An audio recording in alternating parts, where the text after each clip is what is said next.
जय श्री गणेश। शिव नवेद भक्षण का निर्णय एवं बील पत्र का महामात्य।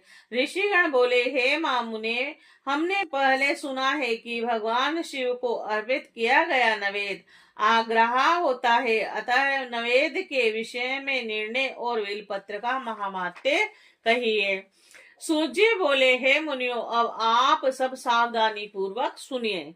मैं प्रेम पूर्वक सब कुछ कह रहा हूँ। आप लोग शिव व्रत धारण करने वाले हैं, अतः आप लोग धन्य हैं। जो शिव का भक्त पवित्र, शुद्ध और सद वृत्ति तथा दृढ़ निश्चयी है, उसे शिव नवेद अवश्य ग्रहण करना चाहिए और आग्रह भगवान भावना का त्याग कर देना चाहिए। शिव नवेद को देखने मात्र से ही सभी पाप दूर हो जाते हैं और शिव का नवेद भक्षण करने से तो करोड़ों पुण्य स्वतः ही जाते हैं और हजारों यज्ञ की बात कौन कहे। अबुर्ध यज्ञ करने से भी वह पुण्य प्राप्त नहीं हो पाता है और जो शिव नवेद खाने से प्राप्त हो जाते हैं, शिव का नवेद खाने से तो शिव साजयु जय की प्राप्ति हो जाती है। और जिस घर में शिव को नवेद लगाया जाता है या अन्यत्र से शिव को समर्पित नवेद प्रसाद रूप में आ जाता है, वह घर पवित्र हो जाता है और वह अन्य को भी पवित्र करने वाला हो जाता है। आए हुए शिव नवेद को प्रसन्नता पूर्वक सिर झुकाकर ग्रहण करके भगवान शिव का स्मरण करते हुए उसे खा लेना चाहिए। आए हुए शिव नवेद को दूसरे समय में ग्रहण करूंगा, ऐसी भावना करके जो मनुष्य उसे ग्रहण करने में विलंब करता है, उसे पाप लगता है। और जिसमें शिव नवेद ग्रहण करने की इच्छा उत्पन्न नहीं होती, वह महापापी होता है और निश्चित रूप से नरक को जाता है। हृदय में अवस्थित शिवलिंग या चंद्र कांति मणि से बने हुए शिवलिंग अथवा स्वर्ण या चांदी से बनाए गए शिवलिंग को समर्पित किया गया नवेद शिव की दीक्षा लिए भक्त को खाना ही चाहिए, ऐसा कहा गया है। इतना ही नहीं, शिव दीक्षित भक्त समस्त शिवलिंगों के लिए समर्पित महाप्रसाद रूप शुभ शिव नवेद को खा सकता है। जिस मनुष्य ने अन्य देवों की दीक्षा ली है और शिव की भक्ति में वे अनुरक्त रहते हैं, उनके लिए शिव नवेद के भक्षण के विषय में निर्णय को प्रेम पूर्वक आप सब सुने। हे ब्राह्मणों, शालिग्राम में उत्पन्न शिवलिंग, रसलिंग और पारद्रलिंग, पाषाण लिंग, रजत लिंग और स्वर्ण लिंग देवों और सिद्ध मुनियों के द्वारा प्रतिष्ठित शिवलिंग, केसर के बने हुए लिंग और स्फटिक लिंग, रतन लिंग और ज्योतिर्लिंग आदि समस्त शिवलिंगों के लिए समर्पित नवेद का भक्षण करना चंद्रायण व्रत के समान फल देने वाला कहा गया है। यदि ब्रह्म हत्या करने वाला भी पवित्र होकर शिव का पवित्र निर्माल्य धारण करता है और उसे खाता है, उसके संपूर्ण पाप शीघ्र ही नष्ट हो जाते हैं। जहाँ चंड का अधिकार हो, वहाँ शिवलिंग के लिए समर्पित नैवेद्य का भक्षण मनुष्य को नहीं करना चाहिए। जहाँ चंड का अधिकार न हो, वहाँ भक्ति पूर्वक भक्षण करना चाहिए। बाण लिंग, लोह लिंग, सिद्ध लिंग, स्वयंभू लिंग और अन्य समस्त प्रतिमाओं में चंड का अधिकार नहीं होता। जो विधि पूर्वक शिवलिंग को स्नान कराकर उस स्नान जल को 3 बार पीता है, उसके समस्त पाप शीघ्र ही नष्ट हो जाते हैं।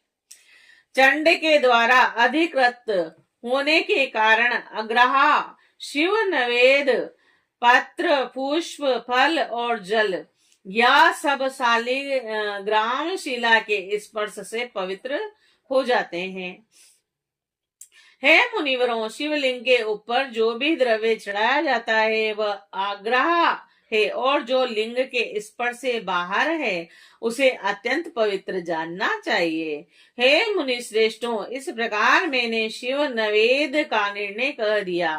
अब आप सब सावधानी से वीलपत्र के महामात्य को आदर पूर्वक सुने।